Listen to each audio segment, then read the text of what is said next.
Şinjan futbolchiligidagi rivoyatli shaxs Farhod Azmat Şinjan futbolga yana bir qatim zo'r umid elib keldi. Bu yil u tarbiyalagan Şinjan 20 yoshlar futbol komandasi mamlakatlik tanarkat musobaqasida ikkinchilikka erishdi.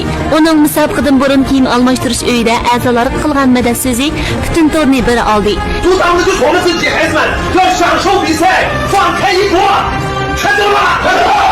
新疆！ Şinjan futbolchiligidagi alohida shaxs Farhod Azmat 1990-yili futbolchilik hayotidan boshlagan bo'lib, u Qozog'iston Kayli klubiga a'zo bo'lib, shu yerdagi birlashma musobaqadagi chempionlikni qo'lga keltirgan. 1994-yili vatanga qaytgandan keyin Dalian, Vanda, Shaman, Lanchi qatorli klublarga a'zo bo'lib, to'p tepgan. Tilga elishga arziydigan shuki, Farhod ilgari Jungo davlat olimpik komandasiga tanlangan.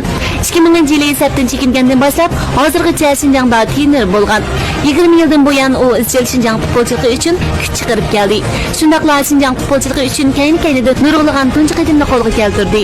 Garchi mamlakatlik tanlagan musobaqasida u tarbiyalagan Şinjan komandasi chempionlikka erisholmagan bo'lsa, lekin u bizga haqiqiy trenerning qanday bo'lganligini ko'rsatib qo'ydi. Jungo futbolchiligi Farhod Azmatga o'xshash trenerga muhtoj. Siz yana qaysi cho'lponning tarjimonini berishni xohlaysiz? O'zingiz yoqtirgan cho'lponning ismini imtiyozga qoldirib qo'ying. Kelasi son mezmonlarimiz texnik har xil. Qoldi Şinjanlar